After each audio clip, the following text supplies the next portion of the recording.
How to convert Word documents to TIFF with Raster Image Printer 12. Begin by opening your document in Microsoft Word. Select File, Print. Select the Raster Image Printer as your printer. Click Print to send the file to Raster Image Printer. You can then set the name and save location of your new TIFF image.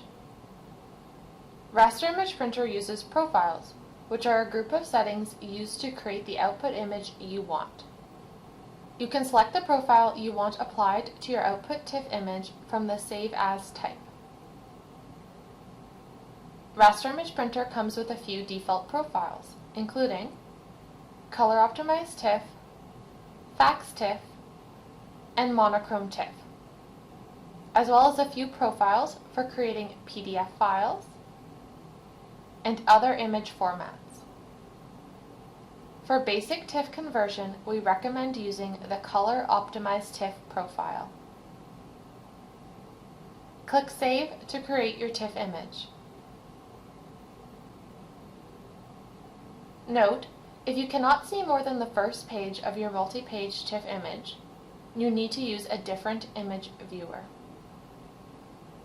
From the Raster Image Printer dashboard, you can change the default profile used when printing through Printer Management, or create your own profiles with the Profile Manager. You will need to create a new profile if you are looking to create serialized TIFF images, where each page becomes its own TIFF file instead of multi-page TIFF images, merge multiple files into a single TIFF image, or turn off prompting for a file name and save location each time you print. Try out our Raster Image Printer for yourself and see how easy and effective it really is. Click the link below to download a free trial.